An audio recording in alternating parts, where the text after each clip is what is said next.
चलिए, तो last class में हमारा डिस्कशन कहाँ तक हुआ था?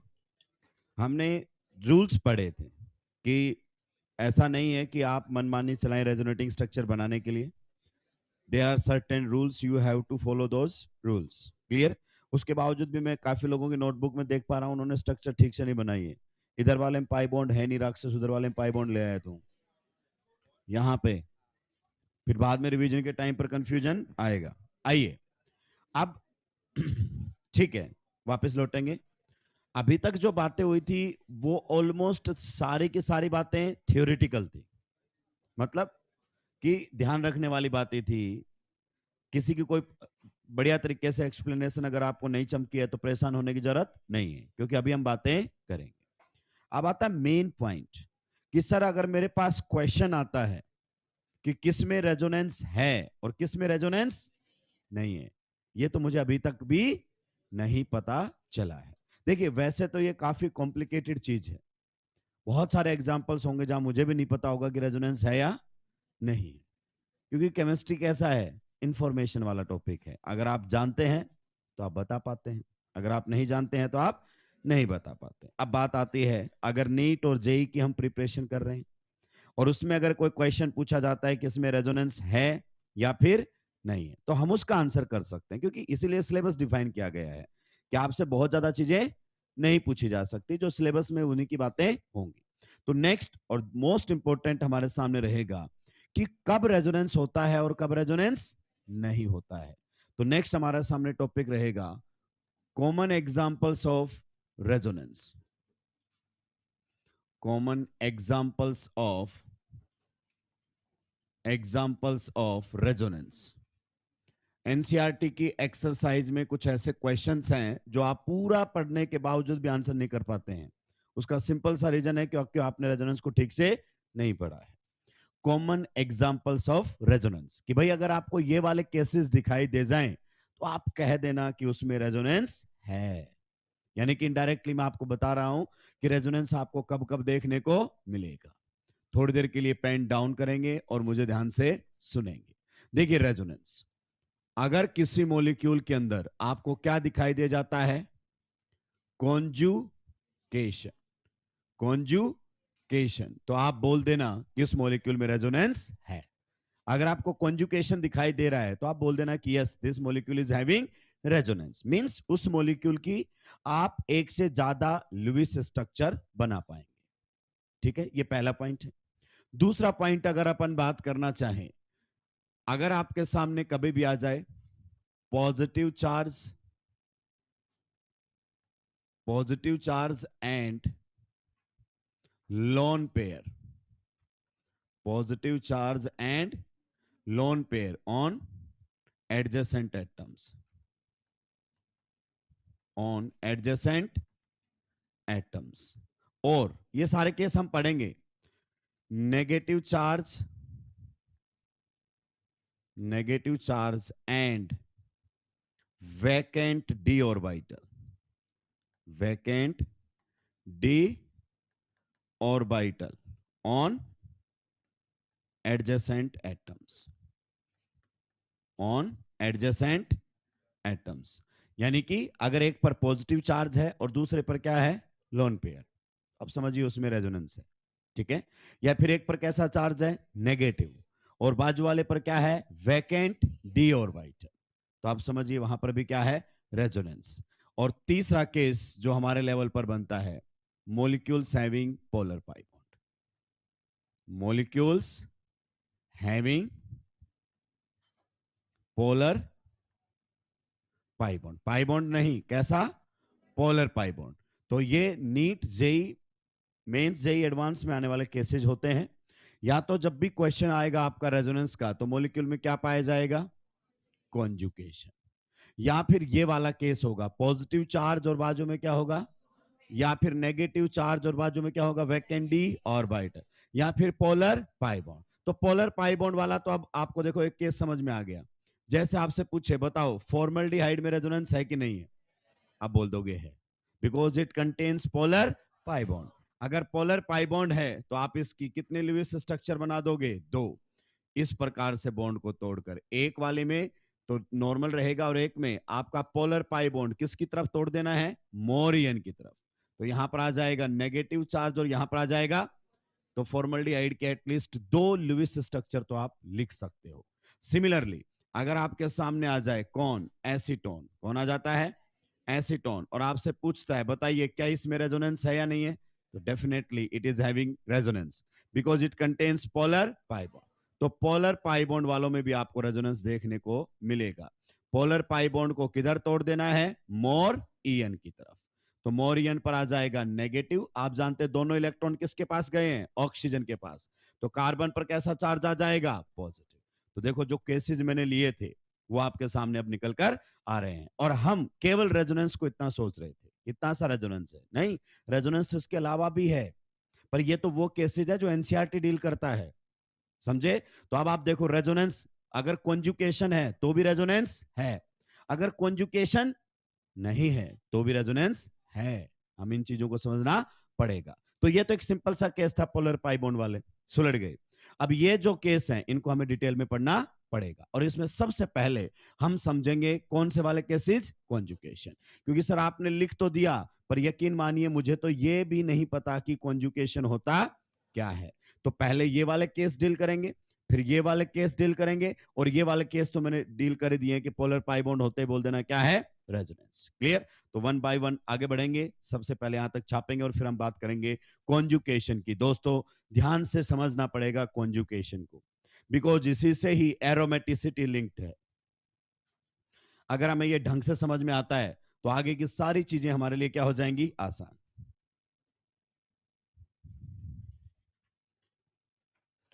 चीजों को प्रॉपरली रिवाइज करते रहें। आइसोमेरिज्म के मॉड्यूल कंप्लीटली सोल्व कर लें। कॉन्कर वन वालों ने कर लिया, उनका डिस्कशन भी हो गया है। कॉन्कर टू वाले बच्चे हैं, उनका भी डिस्कशन हो जाएगा। मैं चाह रहा हूं कि ऑप्टिकल एक ऐसा टॉपिक है जिसमें नॉर्मली बच्चे को दिक्कत आती है, समझ में आ जाता है उसको, पर चीजें याद नहीं आती। तो उसका एक ही तरीका है, multiple time revision. Multiple time video lecture देखना नहीं, ये गलत है। हम क्या करते हैं, रोज जाके उसी लेक्चर को फिर से देखते हैं, तो ये हमारी हैबिट में आ जाएगा। मतलब ऑटोमेटिक आपका क्लास के अंदर जो फोकस करने की टेंडेंसी है वो कम हो जाएगी, कि घर जाके दोबारा से देख लूंगा। तो नहीं देखना है दोबारा से, नोटबुक पढ़नी है, नोटबुक में नहीं समझ में आया सर तो फिर हम किस लिए हैं। जिस चीज को समझने में आप 1.5 घंटा वापस देते हैं, मास्टर के सामने जाके वो 10 से 15 मिनट में क्लियर हो जाती है।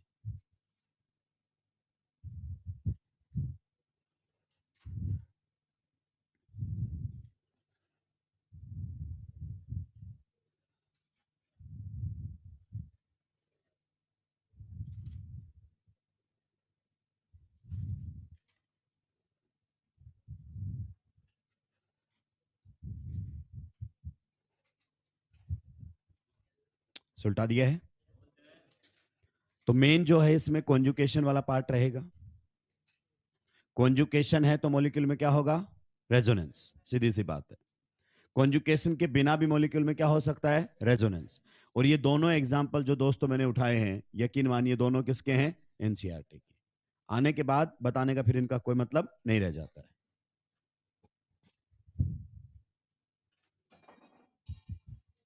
सुलटा दिया है भाई, लिखेंगे थोड़ा फास्ट ना। लिखिए कॉन्जुकेशन में,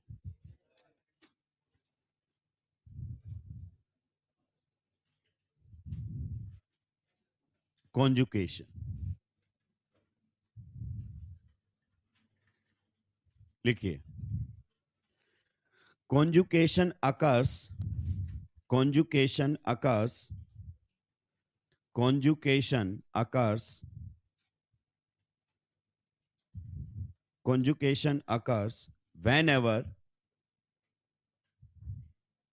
conjugation occurs whenever there is at least three parallel, whenever there is at least three, whenever there is at least three parallel, whenever there is at least three parallel p or d orbitals, p or d orbitals, p or d orbitals on adjacent atoms, on adjacent atoms, on adjacent atoms।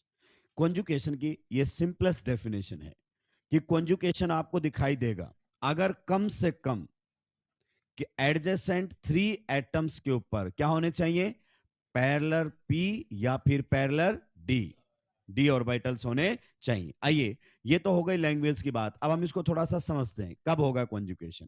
Clear? मान लीजिए एक आपके सामने atom x है, एक atom y है और एक एटम z है।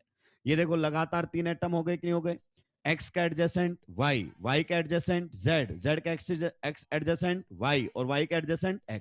तो आप लगातार 3 भी कह सकते हो या फिर एडजेसेंट बोल दो, एक ही बात है। अब देखिए, अगर मान लीजिए x के ऊपर p ऑर्बिटल है, y के ऊपर भी क्या है, p ऑर्बिटल, और z के ऊपर भी क्या है, तो लगातार 3 पैरेलल p ऑर्बिटल आ गए कि नहीं आ गए। पैरेलल का मतलब अगर ये py है तो इसके पास भी py होना और इसके पास भी py होना। तो आप कह सकते हैं कि इस मॉलिक्यूल के अंदर बताओ क्या है, कॉन्जुकेशन। इस मॉलिक्यूल के अंदर क्या है, कॉन्जुकेशन। सिंपल सा मतलब इस मॉलिक्यूल में क्या हो रहा होगा, रेजोनेंस हो रहा होगा। कई बार पी की जगह डी भी आ जाता है। तो आप देखिए लगातार लगातार 3 एटम आपके पास कम से कम ऐसे होने चाहिए जिन पर पैरेलल p ऑर्बिटल्स अवेलेबल हो। मान लीजिए सर हमारे पास एक सिस्टम है कुछ इस प्रकार से, यहां पर x है, यहां पर y है, यहां पर z है और यहां पर w है। क्लियर? ये एटम्स हमारे पास है। x के पास भी p ऑर्बिटल है, y के पास भी p ऑर्बिटल है, z के पास नहीं है, फिर w के पास p ऑर्बिटल है। तो बताइए इस मॉलिक्यूल में कॉन्जुकेशन है कि नहीं है? नहीं। देखिए कोई भी ऐसे 3 एडजेसेंट एटम नहीं है जिन पर लगातार p हो। भाई x पर है ओके, y पर है ओके, लेकिन फिर z पर नहीं है। लगातार 3 एटम होने चाहिए जिन पर पैरेलल p ऑर्बिटल्स अवेलेबल हो। तो अगर इस मॉलिक्यूल में मुझसे पूछा जाए कि कॉन्जुकेशन है या नहीं है, तो I will say there is no conjugation. तो यहां पर किसी प्रकार का कोई कॉन्जुकेशन नहीं है, मतलब आपको फिर इस टाइप के मॉलिक्यूल में रेजोनेंस देखने को नहीं मिलेगा। तो हम कॉन्जुकेशन पर डील कर रहे हैं और हम पहले ही जान चुके हैं अगर मॉलिक्यूल में कॉन्जुकेशन है तो रेजोनेंस आपको देखने को मिलेगा। तो ऊपर मैंने वर्ड्स में लिखवाया है, नीचे मैंने डायग्राम के थ्रू समझाने की कोशिश की है। जल्दी से नोट डाउन कीजिए, अभी आज लगभग इसी पर ही हमारी चर्चाएं रहेंगी, कॉन्जुकेशन पर ही।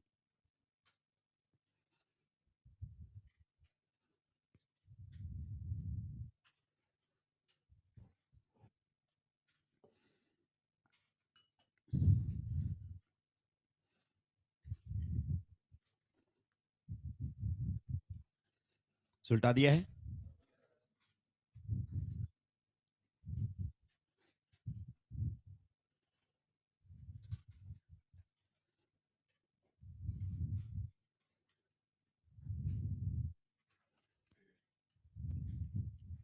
अब सुलटा दिया है।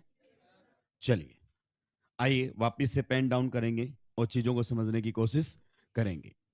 कॉन्जुकेशन की अगर मैं बात करूं, किसकी बात करूं, कॉन्जुकेशन, तो चीजों को यहां पर और आसान बनाया गया है।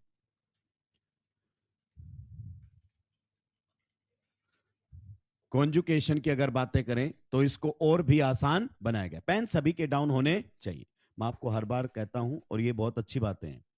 क्लास में एकदम पिन ड्रॉप साइलेंस, मेरी आवाज के अलावा कोई आवाज नहीं होनी और मुझे चिल्लाने की जरूरत, आराम से समझ में आना चाहिए। चीजों को समझने पर ध्यान दीजिए, सीखते हुए प्रोसेस एकदम स्लो होना चाहिए। ठीक है? तो कॉन्जुकेशन दो टाइप की हो सकती है, यानी कि आपको दो ऐसे केसेस मिल जाएंगे जहां पर लगातार कम से कम 3 पैरेलल p ऑर्बिटल मिल जाएंगे, क्योंकि बच्चा पहचान नहीं पाता इतना भी। तो आपको बता रहा हूं कॉन्जुकेशन के दो केस आपके सामने बनते हैं। एक बनता है पाई p कॉन्जुकेशन। क्या बनता है? पाई p कॉन्जुकेशन। क्लियर? दूसरा आपके सामने बनता है पाई पाई कॉन्जुकेशन। क्या बनता है? पाई पाई कॉन्जुकेशन। यानी कि अब मैं आपके सामने कुछ ऐसे केस लेकर आ जाऊंगा कि आपको इतना दिमाग लगाने की जरूरत ही, साफ दिखते पता चलेगा इसमें कॉन्जुकेशन है या नहीं है। इसमें वन बाय वन हम डील करेंगे और सबसे पहले हम डील करने वाले हैं कौन सा, पाई पी कॉन्जुकेशन। सबसे पहले हम डील कर लेते हैं पाई पी कॉन्जुकेशन। सभी का ध्यान इधर होना चाहिए। मान लीजिए आपके सामने एक सिस्टम है इस प्रकार से एक्स एंड वाई के बीच में क्या है, डबल बॉन्ड। क्लियर। और इससे नेक्स्ट एटम है जेड, क्या है, जेड। अगर जेड के ऊपर पी ऑर्बिटल अवेलेबल है, कैसा है, पी ऑर्बिटल अवेलेबल है, तो अब यहां पर कॉन्जुकेशन आ जाएगा, ऑटोमेटिक आ गया। यानी कि पाई से नेक्स्ट एटम पर क्या होना चाहिए, पी होना चाहिए। अब आप बोलोगे सर कैसे आ जाएगा, तो दोस्तों इसमें कोई रॉकेट साइंस नहीं लग रहा है, सिंपल सी बात है। आप देखो इधर एक्स एंड वाई के बीच में आप बताओ क्या है, पाई बॉन्ड। और आप ही बताइए पाई बॉन्ड किससे बनता है, पाई बॉन्ड बनता है पैरेलल पी ऑर्बिटल से। सही बात है कि नहीं है। सिग्मा बॉन्ड हाइब्रिड ऑर्बिटल से बनता है और पाई बॉन्ड पी ऑर्बिटल से बन रहा है। तो आप समझिए अगर एक्स और वाई ने पाई बॉन्ड बनाया है तो एक्स पर भी पी ऑर्बिटल है और वाई पर भी पी ऑर्बिटल है। क्या बात समझ में आई। तो देखो लगातार कितने पी ऑर्बिटल आ गए हैं बच्चे, कितने आ गए हैं। और बताओ अगर जेड पर भी क्या मिल जाए, पी, तो ऑटोमेटिक कॉन्जुकेशन हो गया कि नहीं हो गया है। तो लगातार 3 पैरेलल पी ऑर्बिटल हो गए कि नहीं हो गए, तो कॉन्जुकेशन हो जाएगा। मतलब जेड के पास क्या होना चाहिए, पी ऑर्बिटल। क्या होना चाहिए, पी ऑर्बिटल। मैंने कई बार कहा है मैं इसको पी बोल दूंगा या फिर मैं क्या बोल दूंगा, प्योर पी ऑर्बिटल। क्या बोल दूंगा, प्योर पी ऑर्बिटल। एक ही बात है, जब पी बोल रहा हूं या प्योर पी बोल रहा हूं एक ही बात है। या फिर इसको और क्या कह सकता हूं, अनसेड पी ऑर्बिटल। क्या कह सकता हूं, अनसेड पी ऑर्बिटल। और बताओ क्या कह सकता हूं, अनहाइब्रिड पी ऑर्बिटल। क्या कह सकता हूं, अनहाइब्रिड पी ऑर्बिटल। मतलब ये हाइब्रिडाइजेशन में नहीं गया है। अगर ऐसा हुआ तो आपके सामने कॉन्जुकेशन देखने का मिलेगा। अब ये जो पी है ना, ये पी होना चाहिए, सब चलेगा दोस्तों। मतलब अगर ये पी वैकेंट है तो भी चलेगा, मतलब खाली है, कोई भी इलेक्ट्रॉन नहीं है इसमें, कोई दिक्कत। आप समझिए कॉन्जुकेशन की कंडीशन ये है कि लगातार 3 पी होने चाहिए। तो ये P field, half field, vacant जैसा भी है चलेगा। मतलब ये वैकेंट है तो भी चलेगा। अगर ये पी आपका कैसा है, हाफ फील्ड है बच्चे, तो भी चलेगा। और अगर ये पी कैसा है आपका, फुल्ली फील्ड है, तो भी चलेगा। कंडीशन ये है, बस ये पी होना चाहिए। कंडीशन ये है, ये पी होना चाहिए। अब चीजें और सिंप्लीफाई होती जाएंगी, क्योंकि बच्चा ये भी नहीं पहचान पाता है कि इसके पास पी है या नहीं है। तो पाई पी कॉन्जुकेशन के भी वो केस बना दिए जाएंगे कि जहां आपको ऑटोमेटिक पता चल जाएगा कि इसके पास पी है या नहीं है। क्लियर। ध्यान से सुनिए वो केसेस आप लोगों के सामने क्या क्या होते हैं। मान लीजिए आपके सामने यही सिस्टम मैं दोबारा से लिख देता हूं, एक्स एंड वाई के बीच में क्या है, डबल बॉन्ड, और जेड एटम है।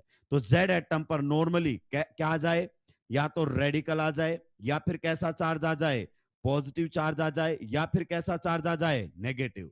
तो ये कॉन्जुकेशन बन जाता है। यानी कि इसी को आप कहते हैं पाई के आगे रेडिकल, पाई के आगे पॉजिटिव, पाई के आगे नेगेटिव। आगे बात समझ में। तो ये वाले केस बनते हैं तो ऑटोमेटिक आपके सामने आने लगता है। एक्चुअली ये तो एक जुगाड़ होता है, रियलिटी तो ऊपर लिखी हुई है। तो अब इन्हीं केसेस को हम वन बाय वन डिटेल में डील करेंगे कि कब पाई से आगे पी मिल जाएगा आपको। तो उसमें पहला केस आप लोगों को देखने को मिलता है, दैट इज पाई बॉन्ड। क्या मिलता है, pi bond and positive charge. Pi bond कैसा चार्ज आ जाए, पॉजिटिव चार्ज आ जाए, या फिर कैसा चार्ज आ जाए, नेगेटिव। तो ये कॉन्जुकेशन बन जाता है। यानी कि इसी को आप कहते हैं पाई के आगे रेडिकल, पाई के आगे पॉजिटिव, पाई के आगे नेगेटिव। आगे बात समझ में। तो ये वाले केस बनते हैं तो ऑटोमेटिक आपके सामने आने लगता है। एक्चुअली ये तो एक जुगाड़ होता है, रियलिटी तो ऊपर लिखी हुई है। तो अब इन्हीं केसेस को हम वन बाय वन डिटेल में डील करेंगे कि कब पाई से आगे पी मिल जाएगा आपको। तो उसमें पहला केस आप लोगों को देखने को मिलता है, दैट इज पाई बॉन्ड। क्या मिलता है, pi bond and positive charge, pi bond and positive charge in conjugation, in conjugation. कि पाई बॉन्ड और पॉजिटिव चार्ज आपको कॉन्जुकेशन में देखने को मिल सकते हैं। और वो कब मिल सकते हैं, जब आपके सामने पाई बॉन्ड से नेक्स्ट एटम पर कैसा चार्ज आ जाए, पॉजिटिव चार्ज आ जाए। ये देखो, पाई बॉन्ड से नेक्स्ट एटम पर कैसा चार्ज है?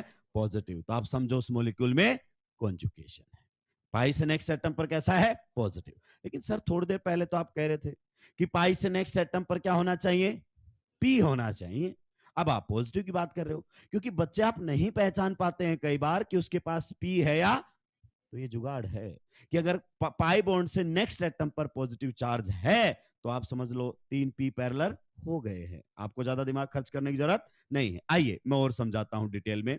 Can you tell me the hybridisation state of this carbon? sp, can you tell me the hybridization state of this carbon? Can you tell me the hybridization state of this carbon? sp2। आइए, अगर किसी भी atom की hybridisation sp है तो आप बताइए उसके पास कितने p बच गए हैं?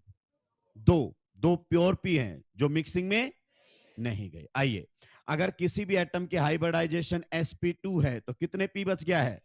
p टोटल कितने होते हैं? 3, px, py, pz। sp का मतलब एक p गया है, sp2 का मतलब 2p गए हैं। और दोस्त, अगर किसी एटम की हाइब्रिडाइजेशन स्टेट क्या है तो उसके पास p बचा है कि नहीं बचा है? अगर p नहीं बचा है तो फिर वो कॉन्जुगेशन में नहीं आ सकता। कोई भी एटम कॉन्जुगेशन का हिस्सा बनना चाहता है तो प्राइम कंडीशन है उसके पास p होना। और दोस्तों आंखें खोलो और ध्यान से देखो बोर्ड पर, क्या इस कार्बन के पास p है? क्या इसके पास p है? और क्या इसके पास p है? तो बन तो गया। लगातार लगातार कितने पैरेलल p ऑर्बिटल? 3। और डायग्राम से समझा देता हूं, घबराने की जरूरत नहीं है। मैं ज्योमेट्री को मेंटेन करने के लिए बॉन्ड एंगल्स का भी ध्यान रखूंगा। आप जानते हैं अगर आपका कार्बन या कोई भी एटम sp2 है तो ज्योमेट्री क्या होती है? Trigonal planar. तो देखो सबसे पहले इन दोनों एटम्स में क्या बना हुआ है? पाई बॉन्ड। तो दोस्त पाई बॉन्ड तो किससे बनता है? पैरेलल p ऑर्बिटल से। तो बताइए इन दोनों ने क्या बना रखा है? पाई। लगातार कितने p पैरेलल आ गए? 2। और बताओ कार्बन कार्बोकेटाइन की हाइब्रिडाइजेशन sp2। हमने पहले या दूसरी क्लास जीओसी में पढ़ा होगा कि इसके पास क्या होता है? Vacant p orbital. और मैंने बोला था यही p ऑर्बिटल की वजह से ये हाइपर करेगा, इसी की p की वजह से ये रेजोनेंस करेगा, इसी p की वजह से ये बैक बॉन्डिंग करेगा। तो आप देख लीजिए लगातार 3 पैरेलल p ऑर्बिटल हो गए कि नहीं हो गए? तो अगर मुझसे पूछे क्या इस मॉलिक्यूल में रेजोनेंस है, आई विल से yes, this molecule is having resonance. और एग्जामिनर डेप्थ में जाएगा तो अलग अलग सवाल पूछेगा, बोलेगा बताओ इसमें कितने पैरेलल p ऑर्बिटल हैं? तो बताइए कितने हैं? 3 पैरेलल p ऑर्बिटल्स है। जो उसका मन करे ना जितना डेप्थ में जाके पूछे, पूछने दीजिए, हमारे लिए फायदे की बात है। कचरा साफ हो जाएगा। कचरा, क्योंकि जो सरफेस पे पढ़ते हैं पाई के आगे पॉजिटिव, उनको पता ही नहीं कि अंदर की कहानी क्या चल रही है। जल्दी से नोट डाउन करेंगे, आगे बढ़ूंगा। आपको कितना भी कम चमके लेकिन नीट का क्वेश्चन निकल जाएगा। मेरी पढ़ाने की स्ट्रेटजी थोड़ी अलग रहती है।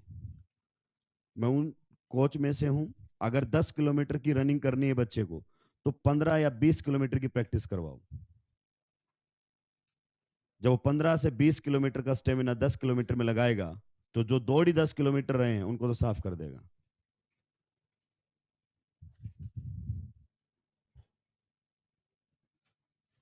क्योंकि फाइनल्स में अक्सर परफॉर्मेंस गिरकर आती है, उभर कर नहीं आती है। इसलिए ड्रास्टिक कंडीशन पर प्रिपेयर करते हैं।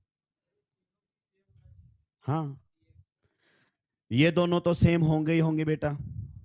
भाई पाई बॉन्ड तो पैरेलल में बनता है, मान लेते हैं ये पी वाई, तो ये भी क्या होगा? तो ये कार्बन भी जानबूझकर कौन सा रखेगा? बताओ, पी वाई। जानबूझकर कौन सा रखेगा? क्यों? क्योंकि अभी बताऊंगा कॉन्जुकेशन जब भी मॉलिक्यूल में होता है तो मॉलिक्यूल को स्टेबिलिटी मिलती है। कॉन्जुकेशन होगा तो क्या होगा? रेजोनेंस। और लास्ट क्लास में हमने पॉइंट लिखा था, रेजोनेंस स्टेबलाइजिंग होता है। तो कोई भी क्यों चाहेगा कि उसकी स्टेबिलिटी ना बढ़े? हर कोई चाहेगा। आप जानबूझ के तो क्वेश्चन फाइनल पेपर में गलत करोगे नहीं कि सर मेरा सिलेक्शन हो गया था, चलो सोचा एक नेगेटिव दे देता हूं। तो हर मॉलिक्यूल स्टेबिलिटी गेन करना चाहता है। तो लगातार 2p तो आ चुके थे। अब आप सोच सकते हो सर इसके पास तो py की बजाय pz या px भी तो हो सकता है, पर वो क्यों रखेगा?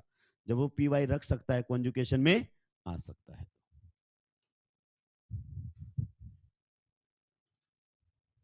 तो पाई से नेक्स्ट एटम पर पी होना चाहिए बस। वो पी हाफ फिल्ड है तो भी चलेगा, फुल्ली फिल्ड है तो भी चलेगा, और इवन वैकेंट है तो भी चलेगा।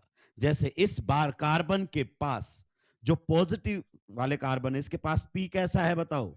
वैकेंट। हमें पी चाहिए, उसमें इलेक्ट्रॉन से कोई लेना देना नहीं है।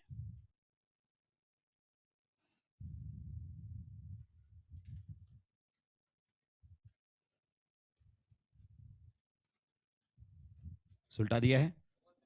जल्दी जल्दी सुलटाएं भाई, बहुत छोटा सा बोर्ड है ये। जितना समय मैंने लगाता उससे ज्यादा समय आप लोग लगाते हैं।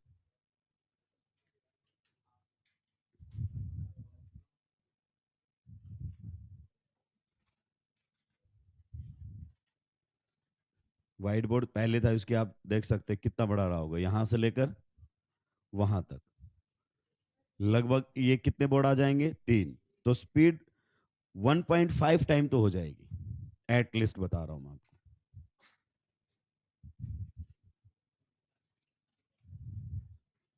सुलटा दिया है। और बच्चे की भी स्पीड बाय डिफॉल्ट धीरे धीरे बढ़ने लगेगी, क्योंकि अभी तो ऑप्शन रहता नहीं लिख पाए, घर जाके फिर ऑनलाइन खोल के बैठ जाता करने, उसमें तो ऑप्शन ही, तो ऑप्शन नहीं होगा तो धीरे धीरे ऑटोमेटिक स्पीड बढ़ने लगेगी।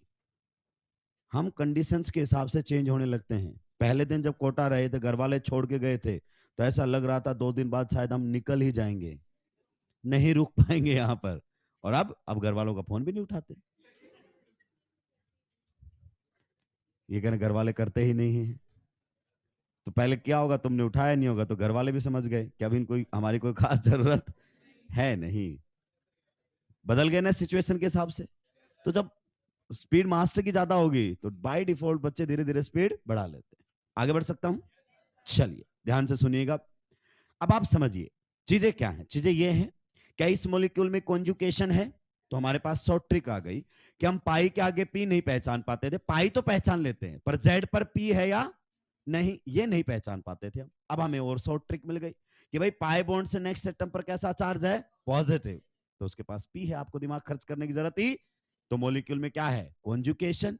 और मॉलिक्यूल में कॉन्जुकेशन है मतलब रेजोनेंस है, और रेजोनेंस है मतलब मॉलिक्यूल की एक से ज्यादा लुइस स्ट्रक्चर बनेंगी। तो सर एक तो आपने बना दी है। आप बताइए अगर इसमें रेजोनेंस है तो इसकी लुइस स्ट्रक्चर एक से ज्यादा तो होनी, तो दूसरी कौन सी होगी वो हमें कैसे पता चलेगा, और वो दूसरी हम कैसे बनाएंगे? आइए अब हमारा पूरा ध्यान उसी पर ही रहेगा। सभी के पेन वापस से क्या होने चाहिए? डाउन होने चाहिए। देखिए ध्यान से सुनिए, ये हमारे सामने है पाई बॉन्ड, और इससे नेक्स्ट एटम पर कैसा चार्ज है? पॉजिटिव। क्लियर बच्चे? इसको हम बोलते हैं, एक्चुअली बता चुका हूं, एलाइल कार्बोकेटायन। समझते जाइए, ये क्या है आपका? Allyl carbocation.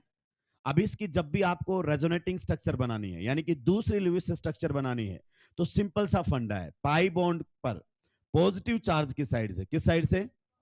बिल्कुल जीरो लेवल, प्लस वन में पढ़ाते हैं ऐसे बता रहा हूं, जिसने कभी रेजोनेंस नहीं पढ़ा उसको भी समझ में आना चाहिए। पाई बॉन्ड पर पॉजिटिव चार्ज की साइड से ऐसे लिख दो, start point and point. S for start, E for and. Pi bond से जब नेक्स्ट एटम पर कैसा चार्ज हो? पॉजिटिव। तो पाई बॉन्ड पर इस साइड से, पॉजिटिव की साइड से क्या लिखो? Start point and point. जब आप दूसरी लुईस स्ट्रक्चर बनाएंगे इस मॉलिक्यूल की, तो कैसे सोचना है? ये जो आपका पाई बॉन्ड है क्या है? ये पाई बॉन्ड यहां से खिसक कर इन दोनों के बीच में चला जाएगा दूसरे आपकी लुईस स्ट्रक्चर में। और दो लुईस स्ट्रक्चर्स को किससे अलग किया जाता है? इस एरो से। This is the arrow of resonance. अगर ये दो स्ट्रक्चर्स के बीच में लगा है तो आप समझिए वो एक ही मॉलिक्यूल की दो लुईस स्ट्रक्चर हैं, दो रेजोनेंस स्ट्रक्चर हैं। तो अगर ऐसा हुआ तो आप जरा ध्यान से सुनेंगे एक एक बात को। ये देखिए इस प्रकार से, यहां पर तो क्या बन जाएगा? Double bond. बताइए पहले इस कार्बन के कितने बॉन्ड थे? 3, इसलिए कैसा चार्ज था? लेकिन अब इसके कितने हो गए? 4, तो इसका पॉजिटिव चार्ज गायब।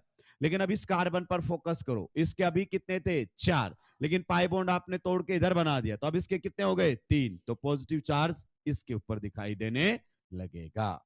यानी कि अगर मैं आपको याद करवाने के लिए बताऊं तो ऐसे बोलते हैं हम, पाई से आगे नेक्स्ट एटम पर कैसा है? Positive charge. Pi bond will move towards the positive and the positive charge will appear at the end point, यानी कि डबल बॉन्ड पर जहां ई लिखा हुआ है वहां प्लस बना दो, पाई को किधर खिसका दो, पॉजिटिव की तरफ, और पॉजिटिव को कहां बना दो, जहां डबल बॉन्ड पर आपने ई लिखा हुआ है। तो ये दोनों ही एलाइल कार्बोकेटाइन है, दोनों ही एलाइल कार्बोकेटाइन है, मतलब एलाइल कार्बोकेटाइन की दो लुईस स्ट्रक्चर आप लोगों के सामने बनकर आ गई है। अब मेन पॉइंट है, आप बताइए रेजोनेटिंग स्ट्रक्चर्स आर रियल और हाइपोथेटिकल? कहता है ये दोनों ही आपकी इमेजिनेशन में है, रियल में ऐसी कोई स्ट्रक्चर होती ही नहीं है। जैसे आपने यहां पर पाई इलेक्ट्रॉन्स का मूवमेंट करवाया है, इनफैक्ट ऐसा कुछ होता ही, ये आपको लगा कि एक में पाई बॉन्ड यहां है, दूसरे में रेजोनेंस करके यहां चले गए। अब आते हैं तो फिर सर रियल मॉलिक्यूल कैसा रहा होगा? रियल मॉलिक्यूल को हम क्या बोलते हैं? Resonance hybrid. मान लीजिए इसका हमें क्या बनाना पड़ जाए? Resonance hybrid. आप मेरी बातों को ध्यान से सुनते हुए जाएंगे। रेजोनेंस हाइब्रिड अगर हमें बनाना पड़ जाए तो हम किस प्रकार से बनाएंगे? देखिए, सबसे पहले नॉर्मली रेजोनेंस में पाई बॉन्ड सी इन्वॉल्व होते हैं, सिग्मा बॉन्ड इन्वॉल्व नॉर्मली बोला, हमेशा ऐसा नहीं होता। तो दोनों स्ट्रक्चर्स में आप देखो, जिनकी कोई पोजीशन नहीं बदली एटलीस्ट वो तो पहले बना लो। और पोजीशन किसकी नहीं बदली है इलेक्ट्रॉन्स में? सिग्मा इलेक्ट्रॉन्स की। यानी कि कौन से बॉन्ड इन्वॉल्व नहीं हुए? सिग्मा। केवल कौन सा बॉन्ड इन्वॉल्व हुआ है? आंखें खोलो और देखो, पाई, बाकी तो कोई इन्वॉल्व ही। तो कहता है सिग्मा बॉन्ड आप ऑलरेडी बना लीजिए। अगर आप हाइब्रिड बनाना चाहते हैं तो ये दो सिग्मा बॉन्ड आपने बना लिए हैं, जी हाँ, पक्का। पहली रेजोनेटिंग स्ट्रक्चर देखो, पहली वाली रेजोनेटिंग स्ट्रक्चर, इसको रेजोनेटिंग स्ट्रक्चर नंबर 1 और इसको रेजोनेटिंग स्ट्रक्चर नंबर 2। पहली वाली रेजोनेटिंग स्ट्रक्चर में देखो पाई बॉन्ड कहां पर है? इन दोनों कार्बन के बीच में। तो कहता है इस प्रकार से आप यहां पर क्या बना दें? Pi bond. इन डॉट्स का मतलब है कि यहां पर जो कार्बन कार्बन के बीच में बॉन्ड है वो ना तो कंप्लीटली सिंगल है और ना ही कंप्लीटली डबल है। आइए मैं बिल्कुल क्लियरिटी के साथ बढ़ना चाहता हूं। अगर मैं आपसे पूछूं, बताओ एक्स और वाई के बीच में कितना बॉन्ड है? तो आप बोलोगे एक सिंगल बॉन्ड है। अगर मैं आपसे पूछना चाहूं कि बताइए एक्स और वाई के बीच में कितने बॉन्ड हैं, तो आप बोलोगे दो बॉन्ड है यहां पर। लेकिन दोस्त अगर मैं इसको ऐसे लिख देता हूं एक्स एंड वाई, तो अभी कितना बॉन्ड है? एक। और इन दोनों के बीच में इस प्रकार से मैं लाइन बना देता हूं, इस प्रकार से। तो ये जो आपकी लाइन होती है ना, इस प्रकार की लाइन, ये बॉन्ड को रिप्रेजेंट करती है, जो कि ना तो कैसा होता है कंप्लीटली सिंगल और ना ही कंप्लीटली डबल। अब आप देखो एक्स और वाई के बीच में एक बॉन्ड तो कैसा है? सिंगल, 100% सिंगल है, और दूसरे पर आपने डॉट बना रखा है, मतलब वो 100% आपका बॉन्ड नहीं है। तो एक्स और वाई के बीच में बॉन्ड यहां पर कितना है? 1 से ज्यादा और 2 से। तो ये डॉटेड लाइन जो आपके सामने आती है, ये पार्शियल बॉन्ड को इंडिकेट करती है। क्या करती है? पार्शियल। मतलब एक्स और वाई के बीच में अगर मुझसे बॉन्ड्स पूछे तो मैं बोलूंगा एक से ज्यादा और दो से कम है। अब समझो, कार्बन कार्बन में बॉन्ड सिंगल से तो ज्यादा और डबल से कम है रियल मॉलिक्यूल के अंदर। तो आपने यहां पर पाई बॉन्ड देखा, ठीक है। आप इधर देखो कैसा है? पाई बॉन्ड नहीं है, छोड़ दो। पहली रेजोनेटिंग स्ट्रक्चर में जहां पाई बॉन्ड था, हमने हाइब्रिड में केवल क्या बना दिया? वहां पर डॉट डॉट डॉट। अब दूसरे रेजोनेटिंग स्ट्रक्चर में देखो, देखो दूसरे रेजोनेटिंग स्ट्रक्चर में आपको पाई बॉन्ड कहां दिखाई दे रहा है? यहां पर। तो इन दोनों एटम्स के बीच में क्या बना दो? इसी प्रकार से। अब समझो ये क्या कहना चाहता है? ये कहना चाहता है कि एक स्ट्रक्चर में डबल बॉन्ड इन दोनों के, और एक स्ट्रक्चर में डबल बॉन्ड इन दोनों के, लेकिन डबल बॉन्ड है तो कितना? एक ही। या तो इन दोनों के बीच में, या तो, इसका मतलब है कि कभी डबल बॉन्ड यहां है और कभी डबल बॉन्ड यहां है, मतलब कंप्लीटली डबल बॉन्ड कहीं पर भी नहीं है। ये बता रहा हाइब्रिड कि रियल मॉलिक्यूल में कहीं भी पूरा डबल बॉन्ड दिखाई नहीं देगा। अब बताओ पहली रेजोनेटिंग स्ट्रक्चर में पॉजिटिव चार्ज कहां पर है? इस कार्बन पर। तो इस कार्बन पर आप ऐसे बनाएंगे पार्शियल पॉजिटिव। दूसरी रेजोनेटिंग स्ट्रक्चर में पॉजिटिव चार्ज किस पर है? इस कार्बन पर। तो यहां पर भी क्या बना देंगे? Partial. And this is the resonance hybrid and this is the real molecule. So resonance hybrid नाम का है, काम का नहीं है, लेकिन आपकी ये प्रॉपर्टीज सारी समझा देता है। ध्यान से समझिए क्या समझा रहा है। ये आरएस कह रहा है कि पॉजिटिव चार्ज केवल इसी कार्बन पर है। दूसरा कह रहा है नहीं नहीं नहीं, पॉजिटिव चार्ज इस कार्बन पर है। इसका मतलब पॉजिटिव चार्ज कितने कार्बन पर है? दो कार्बन पर है। तो हाइब्रिड भी तो यही कह रहा है कि पॉजिटिव चार्ज कितने कार्बन पर है? दो कार्बन पर है। इसका मतलब चार्ज की क्या हो रही है? शेयरिंग हो रही है। चार्ज को जब भी एटम शेयर करेंगे, मतलब चार्ज जब भी एक से ज्यादा एटम पर जाएगा, तो उसकी स्टेबिलिटी बढ़ेगी। इसीलिए आप कहते हो this carbocation is resonance stabilised. मतलब ये पॉजिटिव चार्ज एक पर नहीं, एक से ज्यादा एटम्स पर है, इसलिए ये स्टेबिलिटी में ज्यादा रहेगा। क्लियर? तो ये कह रहा है। दूसरा कह रहा है कि पाई बॉन्ड भी आपके इन दोनों के बीच में है, कहीं पर फिक्स नहीं है। तो ये हाइब्रिड है। कोई भी रेजोनेटिंग स्ट्रक्चर पूरी इंफॉर्मेशन नहीं देता। ये रेजोनेटिंग स्ट्रक्चर कहता है कि डबल बॉन्ड इन्हीं दोनों के बीच में है और कहीं है ही। ये कह रहा है कि नहीं नहीं, डबल बॉन्ड इन दोनों के बीच में और कहीं है ही। लेकिन रियल मॉलिक्यूल कहता है कि नहीं, डबल बॉन्ड इन दोनों के बीच में भी हो सकता है और इन दोनों के बीच में भी हो सकता है। तो आपने क्या कहा? अच्छा, तो ये पाई इलेक्ट्रॉन्स यूं यहां से चलकर यहां चले गए होंगे। नहीं, क्योंकि ये जो आपने बनाया है वो इमेजिनरी है। आपको लगा होगा कि चलकर चले गए, लेकिन रियली में तो वैसे ही था मॉलिक्यूल। तो अब आप सोचो, आप जितने भी क्वेश्चंस किए हैं, अब ये तक आपने केमिस्ट्री पढ़ी है, आपने यही स्ट्रक्चर्स देखी हैं, बल्कि रियल स्ट्रक्चर मॉलिक्यूल की ये है रेजोनेंस हाइब्रिड, जो कि नाम का है, काम का नहीं है। रेजोनेंस हाइब्रिड दे देना तो एक रिएक्शन नहीं होनी हमसे।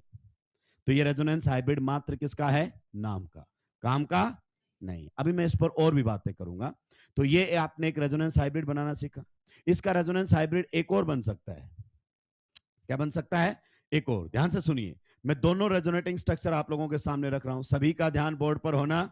बिल्कुल, मैं बता रहा हूं, दो दो तीन तीन साल ड्रॉप पर हो जाते हैं, रेजोनेटिंग स्ट्रक्चर नहीं बनानी आती बच्चों को। गारंटी के साथ कह रहा हूं मैं। फिर कैसे सीखेंगे रिएक्शंस को? देखिए, यहां पर क्या लिखोगे? स्टार्ट। यहां पर क्या लिखोगे? पाई के आगे पॉजिटिव। तो कैसे रेजोनेंस करवाना है? Pi bond will move towards the positive and the positive charge will appear at the end. तो आप देखो, ये वाली क्या बनकर आ गई है? रेजोनेटिंग। आप गौर से देखो, ये दोनों रेजोनेटिंग स्ट्रक्चर देखने में बिल्कुल एक जैसी है। देखो, पॉजिटिव पॉजिटिव, उससे आगे पाई बॉन्ड पाई बॉन्ड। और समझाने के लिए ऐसा कहा जा सकता है कि दोनों रेजोनेटिंग स्ट्रक्चर एक दूसरे की मिरर इमेज है। सही बात है कि नहीं है? ये दोनों रेजोनेटिंग स्ट्रक्चर एक दूसरे की, ऐसी रेजोनेटिंग स्ट्रक्चर्स को हम कहते हैं इक्विवेलेंट। क्या कहते हैं? इक्विवेलेंट। आरएस, आरएस का मतलब रेजोनेंस स्ट्रक्चर। तो ये दोनों रेजोनेंस स्ट्रक्चर इक्विवेलेंट हैं, आइडेंटिकल नहीं बोलना। क्या आप बोलोगे सर मेरे को तो दोनों एक जैसी दिख रही हैं लेकिन हैं, तो जो एक जैसी दिखें उन्हें इक्विवेलेंट कहा जाता है। क्या कहा जाता है? इक्विवेलेंट। अगर आपकी आरएस कैसी बन जाती है? इक्विवेलेंट। तो हाइब्रिड को थोड़ा और तरीके से भी लिखा जा सकता है। ध्यान से सुनिए, पहला स्टेप तो सेम है।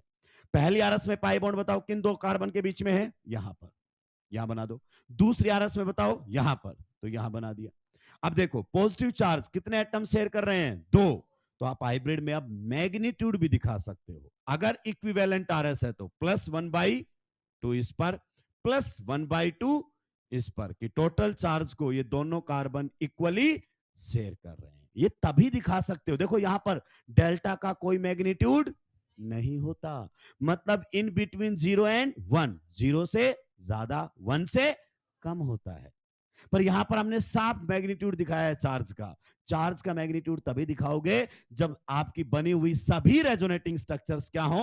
इक्विवेलेंट। अगर इक्विवेलेंट नहीं है तो आप ये मैग्नीट्यूड दिखा नहीं सकते। अगर इक्विवेलेंट है तो मैग्नीट्यूड दिखा सकते हैं। तो ये आप लोगों के सामने क्या बनकर आ गई है? Resonating structure and resonance hybrid. जल्दी से बनाइए, फिर आगे बढ़ेंगे।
ये मैंने जो भी बोला वो लिख दिया है। पाई बॉन्ड कहां जाएगा? पॉजिटिव चार्ज की तरफ। और पॉजिटिव चार्ज कहां पर आ जाएगा?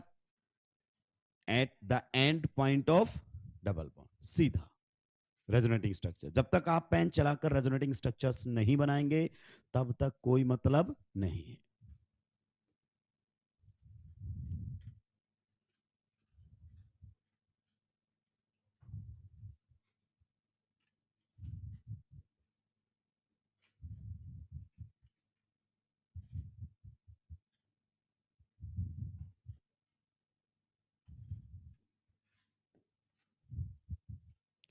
एलाइल कार्बोकेटाइन रेजोनेंस स्टेबलाइज्ड है कि नहीं है?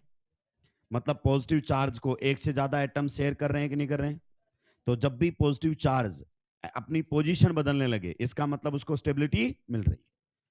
जब भी चार्ज को एक से ज्यादा एटम शेयर करेंगे तो उसकी स्टेबिलिटी बढ़ेगी। तो आप जो स्टेबिलिटी में कंफ्यूज होते हैं ना, which cation is more stable, which cation is less stable, वो आपको आएंगे नहीं कंफ्यूजन। बच्चा लट लेता है, उसको नहीं पता कि रेजोनेंस स्टेबलाइज कैसे करता है, क्योंकि चार्ज ऐसा होता है जो डिस्टेबलाइज करता है किसी भी। आप जानते हैं neutral species are more stable as compared to charge. इसका मतलब चार्ज को जितना ज्यादा आप सेपरेट करोगे, जितना फैलाओगे, स्टेबिलिटी उतनी बढ़ेगी। और फैलेगा कैसे चार्ज? जब जितने ज्यादा एटम शेयर करेंगे।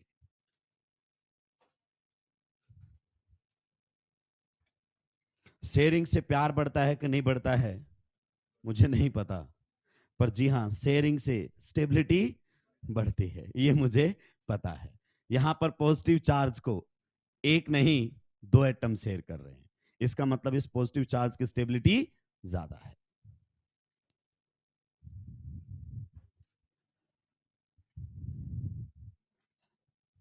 सुलटा दिया सभी नहीं?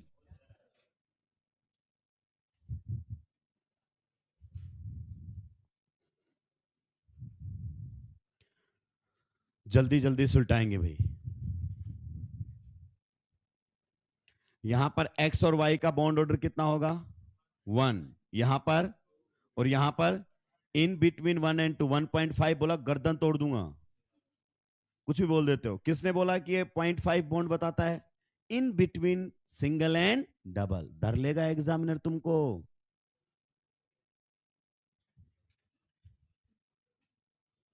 हमने डॉटेड लाइन का मतलब बताया है बॉन्ड ऑर्डर 0 से 1 के बीच में। ये कहां बोला कि 0.5 है?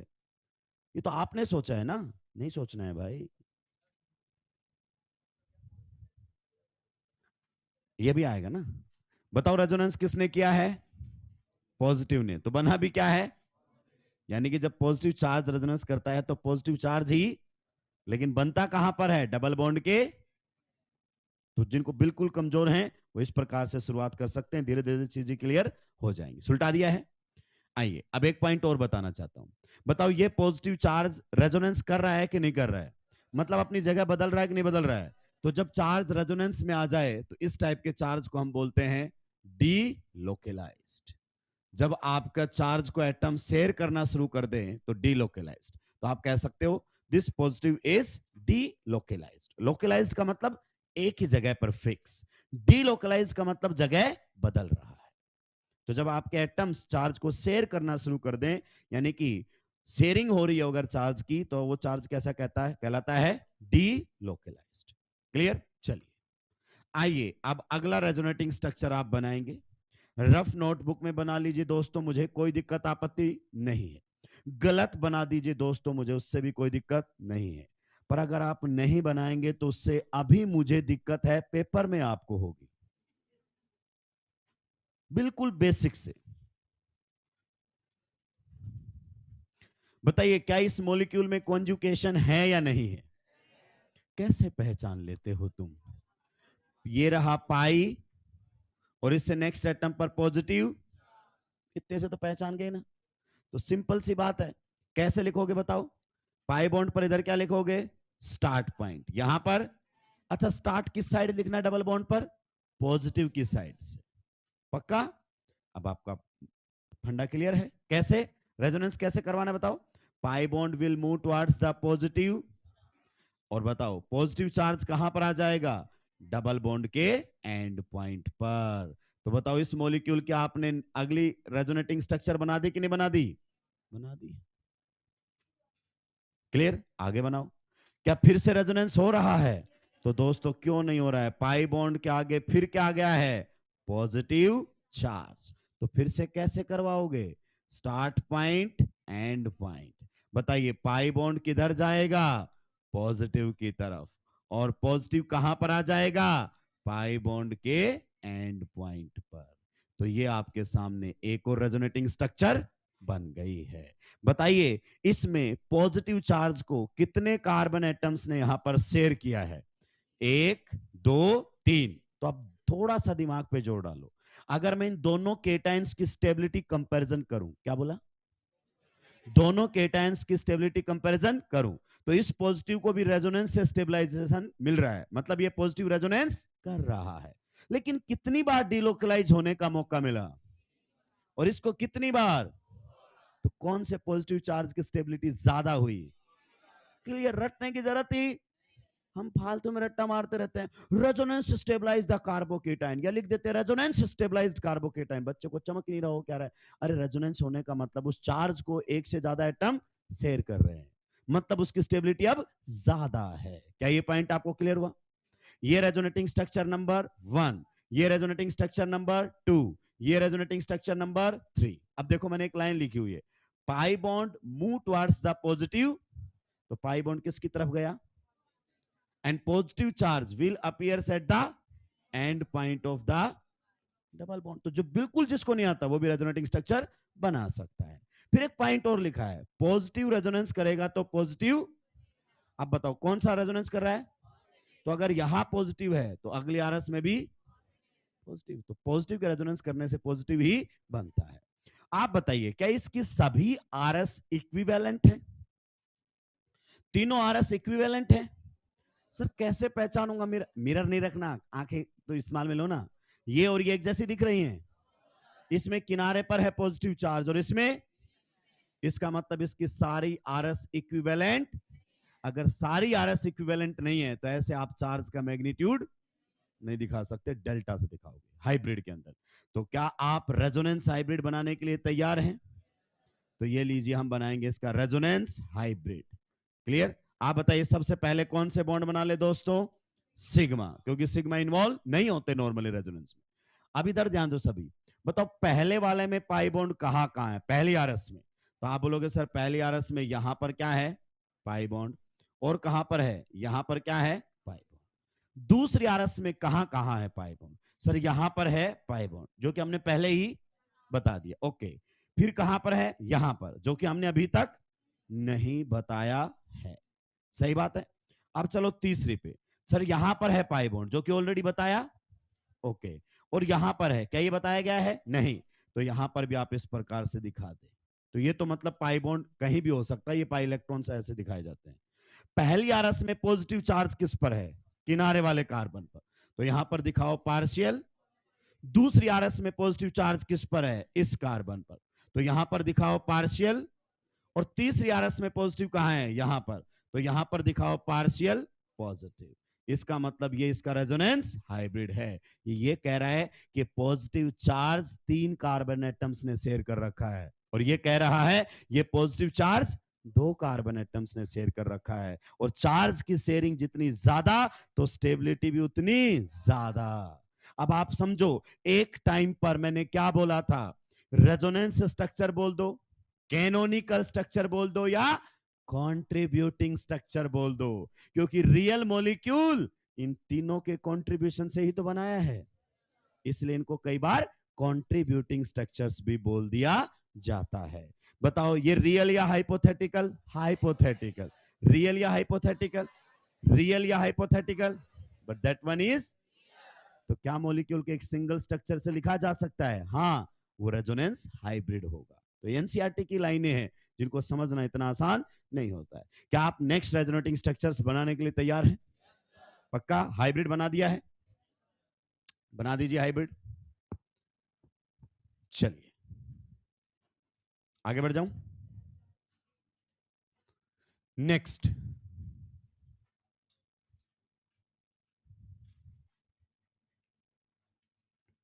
पहले इसका केटाइन का नाम बताओगे आप सभी मुझे।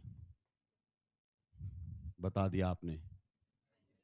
बेंजाइल कार्बो, पहले दूसरे लेक्चर में बताया था allyl unit, benzyl unit, allylic and benzylic. बनाइए इसकी रेजोनेटिंग स्ट्रक्चर, रफ में बनाइए भले ही, पर बनाना पड़ेगा आपको।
घुमा दिए सारे पाई बॉन्ड एक साथ,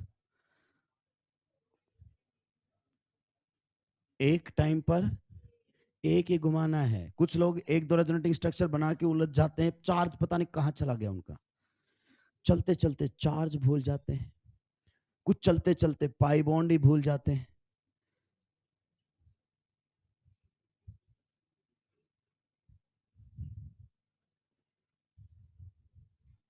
और इंतजार कर रहे हैं कि रिएक्शंस पढ़ेंगे। रिएक्शन ऐसे समझ में थोड़ी आएगी, क्योंकि ये इंटरमीडिएट बनेगा रिएक्शन का। एंड आई विल से this is stable intermediate, it will requires less activation energy, hence the reaction will be fast. कैसे कनेक्ट करोगे जब आप स्टेबिलिटी ठीक से नहीं जानते हो।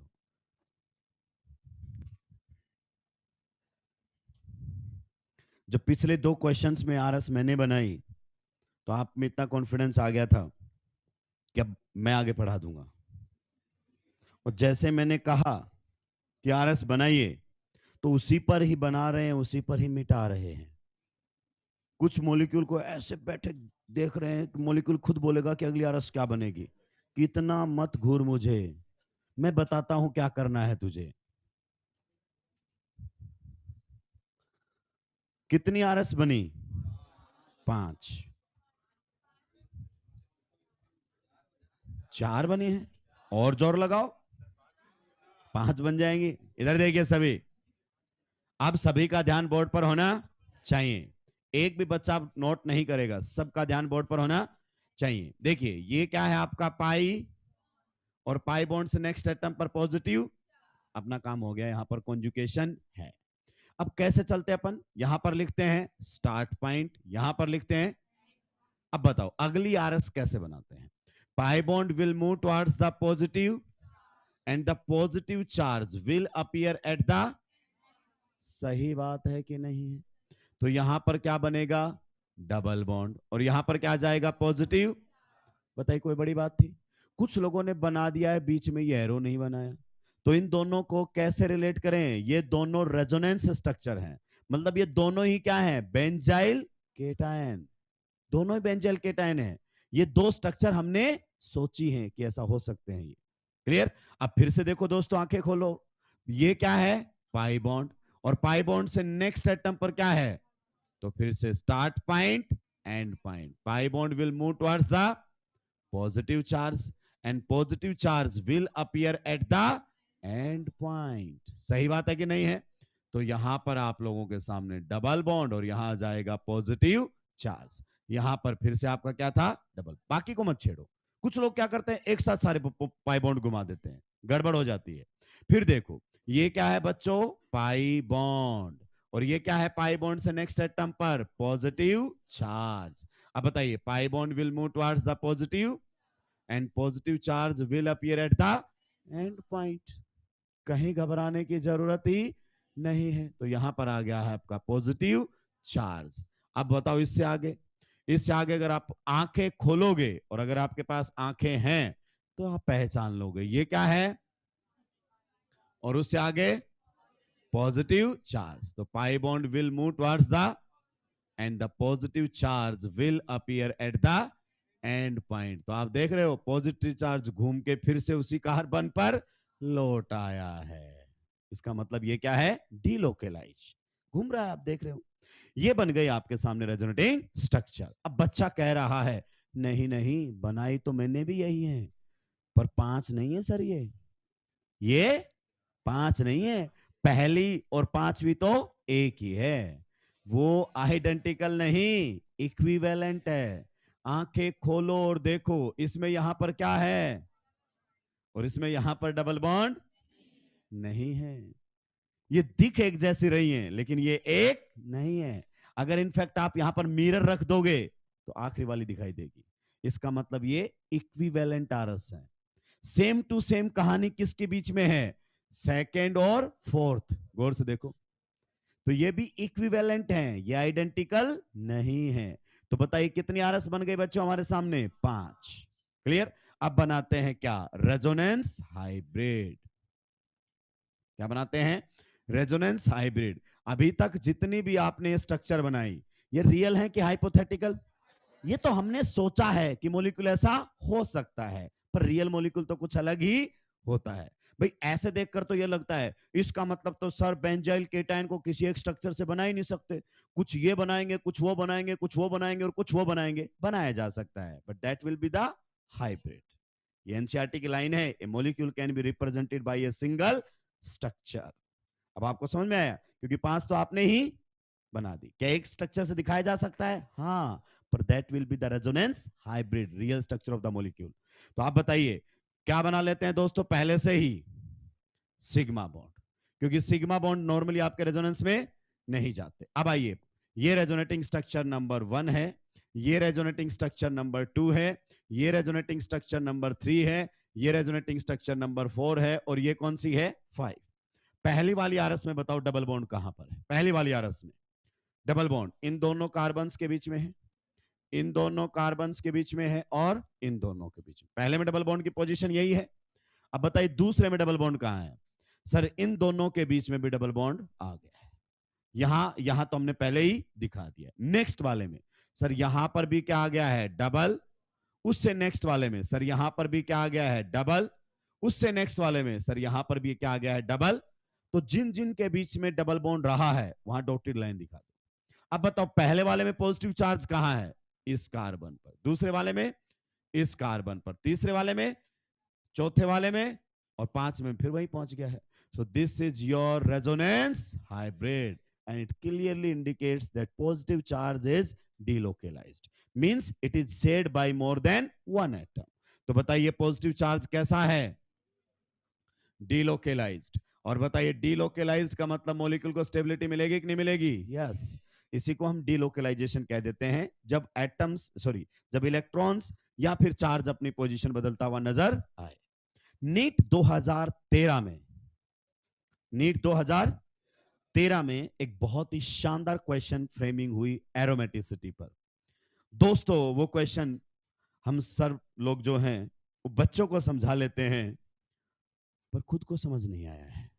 ऐसा बहुत बार होता है कि हम बच्चे को तो समझा लेते हैं, क्योंकि बच्चा तो वही बात मानेगा जो मैंने बोली है, क्योंकि उसके आगे का पता ही नहीं बेचारे को। इसका मतलब बच्चे को हम कन्विंस कर लेते हैं कि थर्ड आंसर है, लेकिन किसी मास्टर को समझा पाना मुश्किल है, क्योंकि वो क्रॉस क्वेश्चनिंग करता है, क्योंकि वो जो पढ़ा रहा है उसके अलावा भी उसको आता है, बच्चा नहीं करता है। पर्टिकुलरली केमिस्ट्री, फिजिक्स में तो सर ऐसा सोचा वैसा सोचा, केमिस्ट्री में सोचा नहीं जाता, मालूम होना, कई बार कह चुका हूं। अगर आपने सोचा तो ये आपकी पहली गलती है। केमिस्ट्री में आप एमबीबीएस करने के बाद आपने सोचा ये दवाई दे दूंगा तो ठीक हो जाएगा, और वो निकल लिया, कोर्ट में आप क्या जवाब दे रहे, मैंने सोचा, तो जज बोलेगा फिर 5 साल क्या किया, ये काम तो कोई और भी कर सकता था, सोच के दवाई देने वाला तो 5 दवाई लिया था कि चलो ये देके देखते हैं क्या होगा।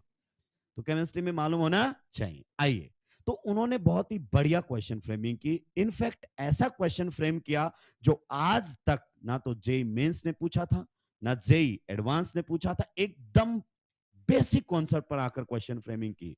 उस कॉन्सेप्ट को फिर जेई एडवांस ने रिपीट किया 2015 में।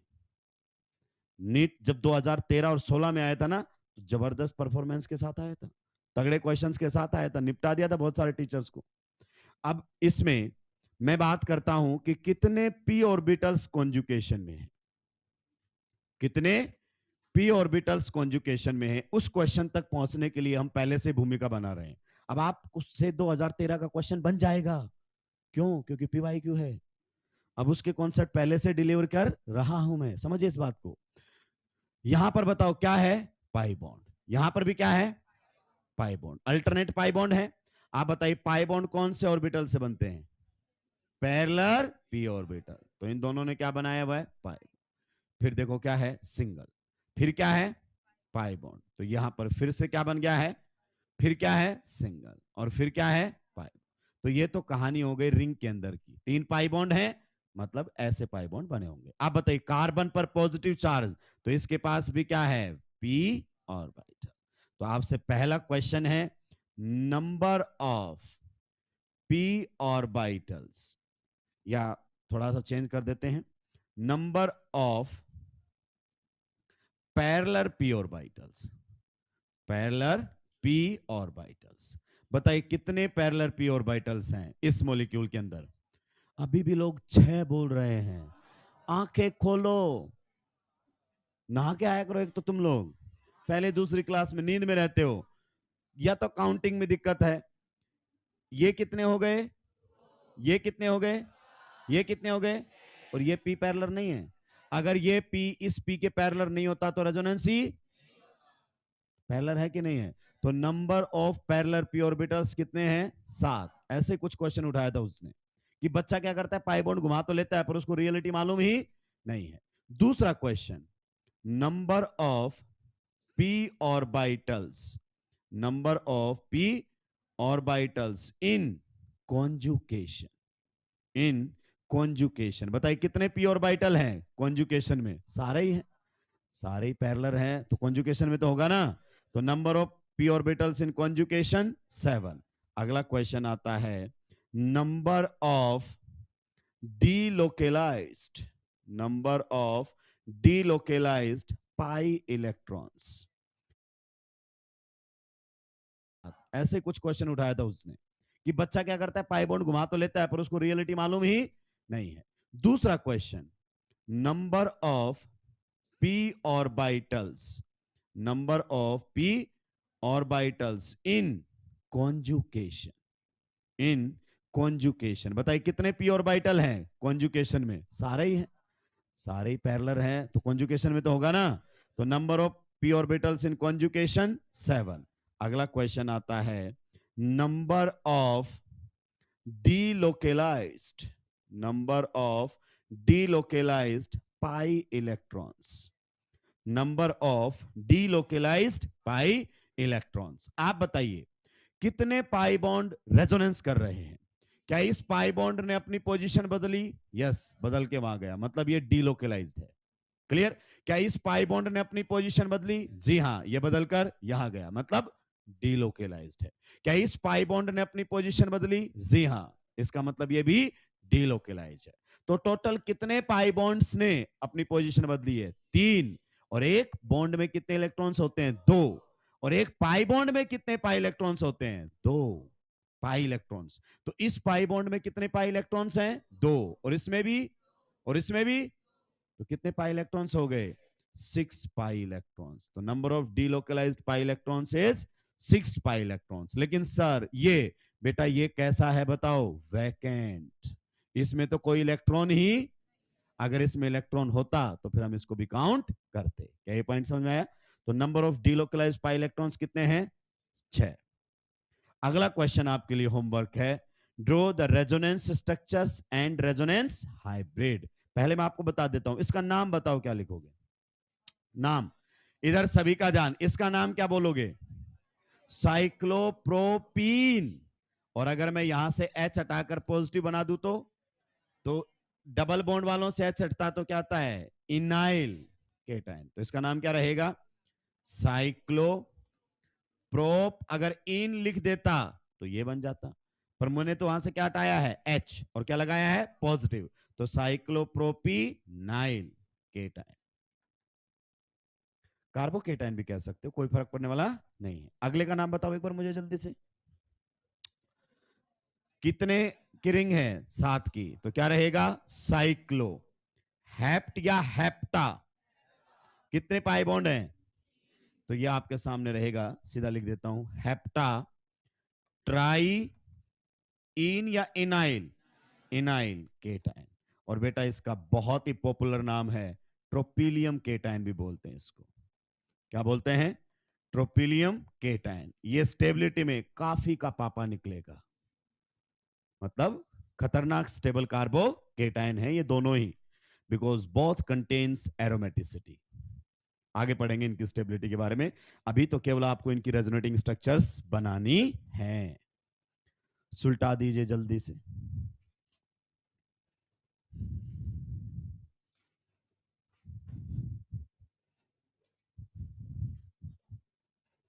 जल्दी जल्दी सुलटाएंगे दोस्तों। जल्दी का मतलब जल्दी।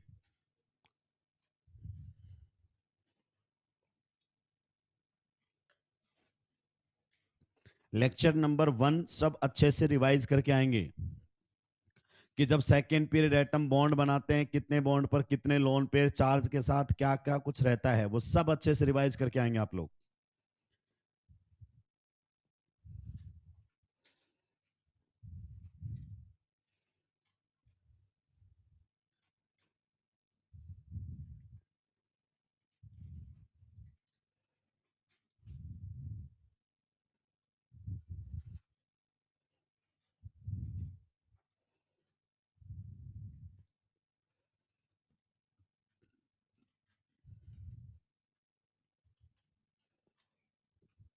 सो जब भी number of delocalised pi electron पूछे तो जितने पाई बॉन्ड रेजोनेंस में है मल्टीप्लाई बाई 2। कितने पाई बॉन्ड रेजोनेंस में थे? 3 multiply by 2 is equal to 6 pi electrons. क्योंकि एक बॉन्ड में कितने इलेक्ट्रॉन होते हैं? 2। अगर वो पाई है तो उसमें 2 पाई इलेक्ट्रॉन होंगे।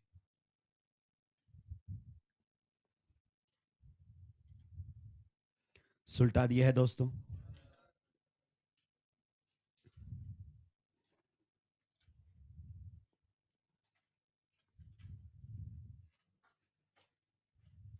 अब सुलटाया है क्या?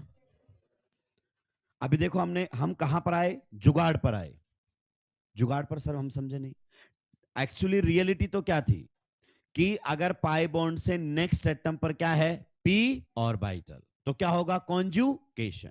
फिर हमें लगा कि नहीं, शायद बच्चा नहीं पहचान पाता कि पी कब है, तो हमने उसको केस बना कर दिए कि पाई से आगे कैसा चार्ज आ जाए? पॉजिटिव। तो आप समझ लो पी आ गया है और रेजोनेंस हो गया है। पर ये कई बार रायते की तरह फैलेगा, और जब जब फैलेगा तो आपको चीजों का पता भी चलेगा, और एकदम ऑथेंटिक लेवल पर जाकर बातें करेंगे कि हमें रटना ना पड़े। सुलटा दिया है।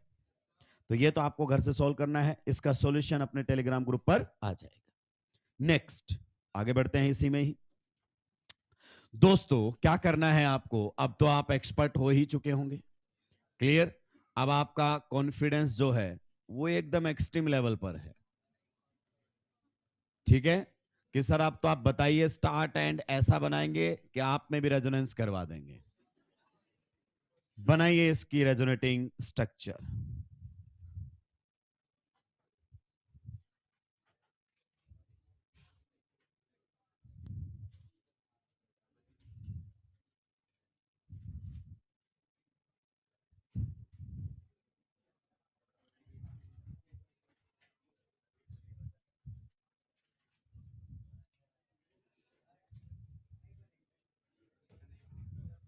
नहीं नहीं, ये तो कहना एकदम गलत है कि नहीं बनेगी। ये तो बहुत गलत है। ये मतलब आप रटा हुआ आंसर दे रहे हैं। याद है आपको पिछले साल की कुछ बातें? मैं समझ रहा हूं कि इस मॉलिक्यूल में रेजोनेंस है, इस मॉलिक्यूल में रेजोनेंस। कल कुछ और बता के गया था तुम, आज हमको कुछ और बता रहा है। कल मैंने ये नहीं कहा था कि रेजोनेंस है, या मैंने बताया था कि ये वाली रेजोनेंस स्ट्रक्चर नहीं बन सकती। क्लियर? आप समझिए सबसे पहले, क्या इस मॉलिक्यूल में रेजोनेंस है? तो जवाब है बिकॉज देर इज पाई पाई कॉन्जू। हमने आपसे रेजोनेंस नहीं पूछा है, हमने आपको रेजोनेटिंग स्ट्रक्चर बनाने के लिए कहा है। और अगर जब आप बनाएंगे तो आपसे कुछ गलती हो सकती है, वो गलती बता रहा हूं क्या है। बच्चा एकदम बढ़िया तरीके से चिल्ला के आया, ऐसे पाई के आगे पॉजिटिव, पाई के आगे नेगेटिव, एकदम बढ़िया तरीके से, दिमाग खर्च नहीं किया उसने, पूरा एनर्जी के साथ पढ़ा है। और उसने यहाँ पढ़ा स्टार्ट पॉइंट और यहाँ पर एंड पॉइंट, और बोला ये तो हो गया, सर ने ही तो बोला था पाई किधर जाएगा, पॉजिटिव की तरफ, और पॉजिटिव कहां पर आएगा, एंड पॉइंट। मुझसे ये सवाल किया है इसने, इसको लगता है कि मैं नहीं कर पाऊंगा, सुलटा दिया। ये एक वैलिड रेजोनेटिंग स्ट्रक्चर नहीं है। अब उसका दिमाग खराब है, फिर सोच रहा है पाई के आगे पॉजिटिव, सही तो है, तो गड़बड़ कहां हो गई है। आइए आपको बहुत सारे गड़बड़ बताते हैं। इस नाइट्रोजन के कितने बॉन्ड बना दिए हैं, और 5 बॉन्ड का मतलब 10 electrons, 10 electrons in valence shell. और आप बताइए सेकंड पीरियड में ऐसा कभी हो सकता है, ऐसा कभी हो नहीं। इसीलिए कहा था मैंने कि रेजोनेंस आपका हाइपोथेटिकल जरूर है, पर आप कुछ भी बनाएंगे ये बर्दाश्त नहीं है। तो सर इसका मतलब तो आपने हमको जुगाड़ बताया कि पाई के आगे पॉजिटिव, और मैंने तुरंत अप्लाई किया और मैं तो सुलट गया। यस, ये जुगाड़ ही है कि पाई के आगे पॉजिटिव। तो फिर आपने हमें हकीकत क्यों नहीं बताई, हकीकत से शुरुआत की थी, पर तुम लोगों को डाइजेस्ट, मैंने बोला था पाई से आगे पी होना चाहिए, पी होना, तभी कॉन्जुकेशन होगा, तभी डिलोकलाइजेशन होगा, तभी चार्ज डिलोकलाइज हो पाएगा। अगर आपके बेसिक क्लियर होते तो आप कभी ऐसी बेवकूफी ना करते। मतलब समझाओ कैसे बेसिक क्लियर होते। Can you tell me the hybridisation state of this nitrogen, steric number बताओ कितने सिग्मा, 1 2 3 4, 4 सिग्मा प्लस 0 मतलब sp, इसका मतलब नाइट्रोजन पर तो p है ही। कहा है पाई के आगे पी, पाई के आगे पॉजिटिव जरूर है, लेकिन पाई से आगे उस पर पी तो कॉन्जुकेशन नहीं है। इसका मतलब दोस्तों ये जो पॉजिटिव चार्ज है ये कैसा है, लोकलाइज्ड, ये आपका शेयर नहीं किया जा सकता, तो रटने की जरूरत नहीं है। अब हम कई बार क्या बोलते हैं, रेजोनेंस हुआ तो नाइट्रोजन के वैलेंस सेल में 10 हो जाएंगे, तो रेजोनेंस करवाएगा क्यों, ये बना रहा है इसका मतलब तो तेरे बेसिक ही क्लियर, उससे पहले पता हो जाना चाहिए था कि नहीं यहां पर रेजोनेंस नहीं हो सकता है। आइए बहुत ही फेमस क्वेश्चन है, यहां पर एनसीईआरटी चैप्टर अमीन्स में दिया हुआ है, इसको हम बोलते हैं एनिलीनियम आयन। क्या बोलते हैं, एनिलीनियम आयन, पक्का, जी हाँ, एनिलीन से बनता है एनिलीनियम आयन। आप बताइए इस नाइट्रोजन पर पॉजिटिव चार्ज के बारे में क्या ख्याल है। ये देखो गौर से देखो दोस्तों, ये क्या है, पाई बॉन्ड, और पाई बॉन्ड से नेक्स्ट एटम पर क्या है, पॉजिटिव चार्ज। तो जनता को तो लग रहा है सही जुगाड़ बैठ रहा है, पाई के आगे पॉजिटिव, पाई जाएगा पॉजिटिव की तरफ, पॉजिटिव आएगा एंड पॉइंट पर। लेकिन आप बताइए what is the hybridisation state of this nitrogen atom, तो 4 सिग्मा साफ दिख रहे हैं तुमको। और अगर इसकी हाइब्रिडाइजेशन क्या है, sp, तो इस पर p नहीं है दोस्त। जिस भी एटम पर चार्ज है अगर वो क्या करना चाहता है, रेजोनेंस, p होना चाहिए। लेकिन इस नाइट्रोजन पर p, क्योंकि p कितने होते हैं, 3, px py pz, और तीनों तो मिक्सिंग में चले गए, तो कोई प्योर तो बचा ही नहीं है। इसका मतलब आपका पॉजिटिव चार्ज कैसा है, लोकलाइज्ड। ये वो स्टूडेंट है जो लॉजिकली पढ़ रहा है, क्लियर। अब एक स्टूडेंट देखो समझते सब हैं, इसमें कोई डाउट नहीं है, दूसरा इस प्रकार से समझ रहा है कि पाई के आगे पॉजिटिव रेजोनेंस करवा दे, और तूने रेजोनेंस अगर करवा दिया तो नाइट्रोजन के कितने बॉन्ड बन जाएंगे, 5। पहली बात तो तू ये गलती कर ही नहीं सकता, क्लियर, इसका मतलब तो बेसिक अपने क्लियर ही, तो गलती करने के बाद बताया जा रहा है कि देखो गलती हो गई है। नाइट्रोजन के वैलेंस सेल में कितने इलेक्ट्रॉन्स आ गए हैं, 10 इलेक्ट्रॉन्स इन वैलेंस सेल, जो कि सेकेंड पीरियड के केस में कभी हो ही नहीं सकता, तो ये वैलिड आरएस नहीं है। अब फंसेगा कहां बच्चा, फंसेगा तब जब स्टेटमेंट वाले आएंगे। Statement number 1, in anilinium ion positive charge is localised. सही या गलत? रेजोनेंस में नहीं है positive. Statement number 2, because nitrogen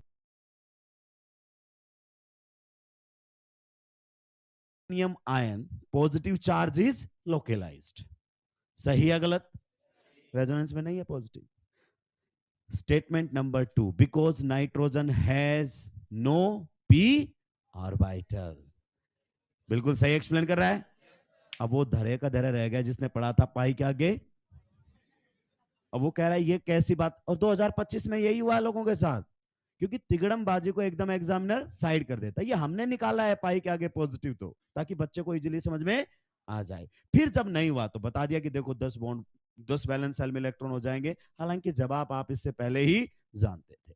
अब बच्चा 1.5 शाना है, मास्टर अगर शाना तो बच्चा 1.5 शाना, कि भाई साहब ऐसे नहीं करने देंगे अपन पॉजिटिव।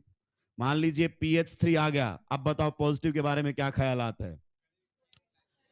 क्या ये कॉन्जुकेशन में जाएगा कि नहीं जाएगा?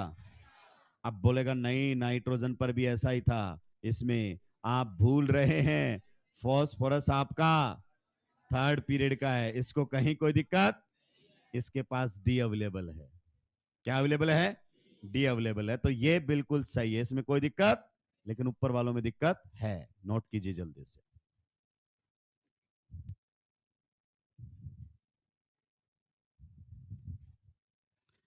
तो पाई के आगे पी के ही केसेस आप लोगों के सामने लेकर मैं आ रहा हूं।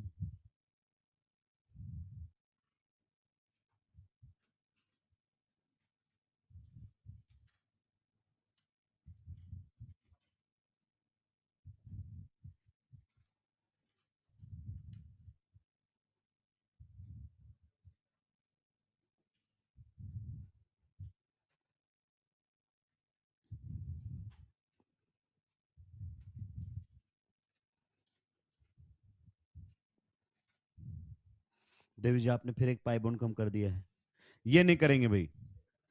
ब्रेकफास्ट करके आएंगे आप, कभी एटम खा जाते हो, कभी पाई बॉन्ड खा जाते हो, कभी सिग्मा बॉन्ड खा जाते हो,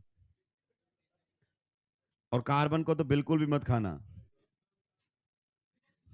कैंसर कॉजिंग होता है।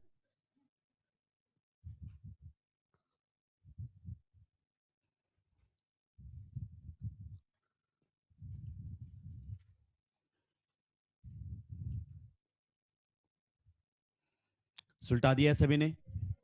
तो जिस एटम पर पॉजिटिव चार्ज है, अगर उसके पास पी ऑर्बिटल या डी ऑर्बिटल नहीं है, तो फिर वो पॉजिटिव रेजोनेंस नहीं कर सकता है। ये बहुत ही जबरदस्त कॉन्सेप्ट, ये सबसे बेसिक है, आप समझिए ये बेसिक है। और आप पाई के आगे पॉजिटिव, पाई के आगे नेगेटिव, ये तो बहुत अलग बात हो जाती है। और जेई एडवांस सबसे बेसिक पूछता है, इतना बेसिक पूछता है कि बच्चा ही नहीं जानता है। इसलिए आप देखना जितने भी टॉपर्स होते हैं वो एक बात कहते हुए मिलते हैं कि अगर आपके बेसिक्स क्लियर हैं तो आप इजीली नीट या जेई क्रैक। तो बच्चे को ये नहीं पता चलता बेसिक कौन से होते हैं। ये था बेसिक, किसके पास पी नहीं है, ये होते हैं बेसिक्स। आगे बढ़ सकते हैं।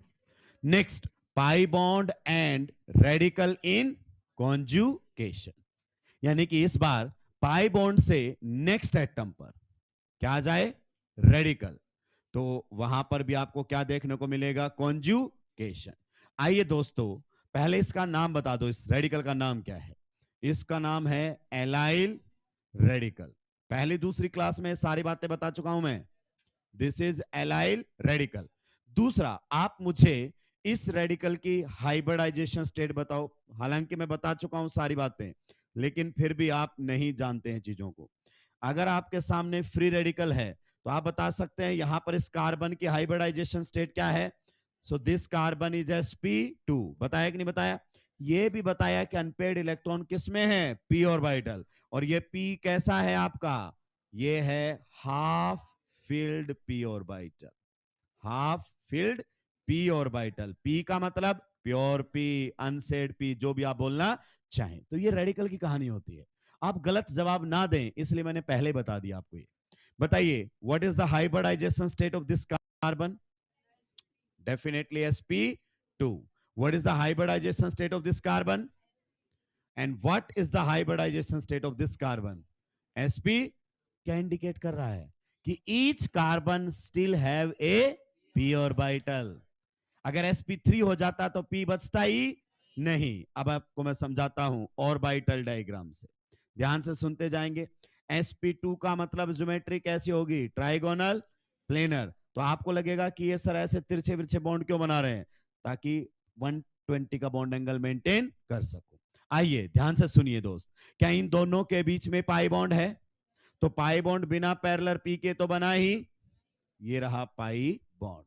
और क्या इस कार्बन एटम पर पी है, लेकिन वो पी कैसा है, हाफ फील्ड है। क्या लगातार 3 पैरेलल पी ऑर्बिटल आ चुके हैं?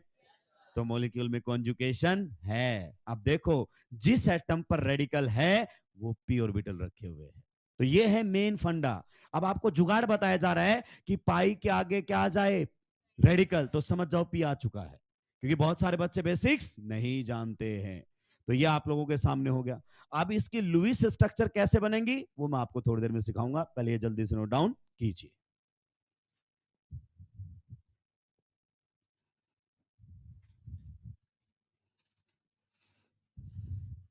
घर जाके जितनी भी रेजोनेटिंग स्ट्रक्चर्स आपने ड्रॉ की हैं आप वापस से ड्रॉ करेंगे रफ नोटबुक के अंदर। नहीं बन रही, कोई दिक्कत आ रही है तो आजू बाजू वाले से एक बार पूछेंगे। क्लियर? वो भी अगर कंफ्यूज है या उसको भी आपने वापस कंफ्यूज कर दिया है तो दोनों मिलकर मुझसे पूछेंगे। कई बार होता है ना, एक को समझ में आ गया था, दूसरे ने डाउट पूछा, पता चला उसको भी डाउट आ गया।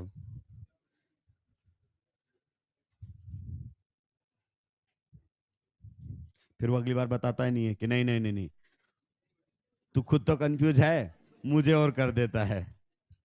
अगर आप किसी को नहीं क्लियर कर पा रहे इसका मतलब आपको भी चीजें क्लियर, आपको याद करवा दी गई हो बातें, सुलटा दिया है।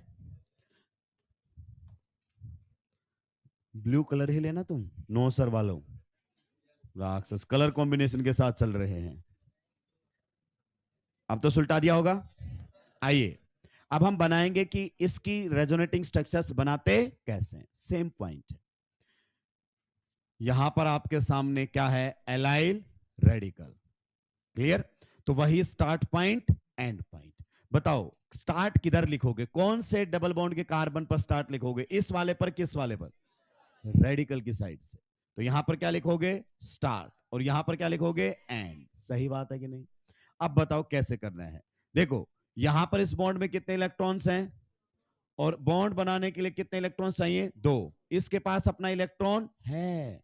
पिछली बार वाले में दिक्कत क्या थी कि भाई लोगों उसके पास इलेक्ट्रॉन ही नहीं था। ये देखो ये जो था ये तो एकदम वैकेंट था। तो अगर ये दोनों बॉन्ड बनाना चाहते हैं तो ये कह रहा है कि दोनों इलेक्ट्रॉन लेकर आना, क्योंकि मेरे पास कोई भी इलेक्ट्रॉन, दोनों ही आ गए। लेकिन अब वाला केस अलग है, वो कहता है कि नहीं नहीं, बॉन्ड बनाने के लिए कितने इलेक्ट्रॉन चाहिए, 2। मेरे पास अपना है, तू अपना लेकर आ जा। तो बताइए यहां से कितना इलेक्ट्रॉन निकालेगा, एक इलेक्ट्रॉन इधर से, एक इलेक्ट्रॉन इधर से। तो बताइए किन दो के बीच में पाई बॉन्ड बन जाएगा, इन दोनों के बीच में पाई बॉन्ड बन जाएगा। अब बताइए इधर वाले का भी एक इलेक्ट्रॉन था कि नहीं था इसमें, बोलेगा मैं अपना वापस ले लेता हूं अगर तुम दोनों ने बॉन्ड बना लिया है। ये देखो रेडिकल रेजोनेंस करेगा तो रेडिकल ही बनेगा। कहां पर बनेगा, एंड पॉइंट पर। बन गया आप लोगों के सामने। तो बताओ this radical is resonance stabilized और not, yes, because it is shared by more than one atom. तो रेजोनेंस स्टेबलाइज्ड है। और बताइए अगर अपन बात करना चाहें हाइब्रिड बनाए तो कैसे बनाओगे हाइब्रिड। पहले वाली आरएस दूसरी वाली आरएस को गौर से देखो, सिग्मा में कोई चेंज। बताओ पहली वाली आरएस में पाई बॉन्ड कहां पर है, इन दोनों के बीच में। दूसरी वाली आरएस में इन दोनों के बीच में। बताओ पहली वाली आरएस में रेडिकल यहां पर, दूसरी वाली आरएस में radical, and this is what, resonance hybrid. तो ये हमारे सामने बन गया है रेजोनेंस हाइब्रिड। किसी को कोई दिक्कत आपत्ति परेशानी होनी भी नहीं चाहिए। क्लियर? तो एक रूम वर्क आपके लिए और देकर जा रहा हूं, इसकी भी आपको resonating structure and resonance hybrid बनाना है। इसको हम बोलते हैं बेंजाइल रेडिकल। क्या बोलते हैं, बेंजाइल रेडिकल। अच्छे से प्रैक्टिस करके आनी बच्चे। अब आप समझिए कि ये आपके रिएक्शंस में काम आने वाला है। अगर इसमें हमने थोड़ी सी भी लापरवाही की, तो हम रिएक्शंस में सुलटते हुए नजर आएंगे। और इस पर अगर हमने पकड़ मजबूत बना ली, तो आप देखना लोग परेशान रहेंगे और तुम्हें लगेगा कि कुछ है ही, कहीं रटने की जरूरत नहीं है, तो सब सिंपल चीजें हैं। चलिए, आप सभी का बहुत बहुत धन्यवाद।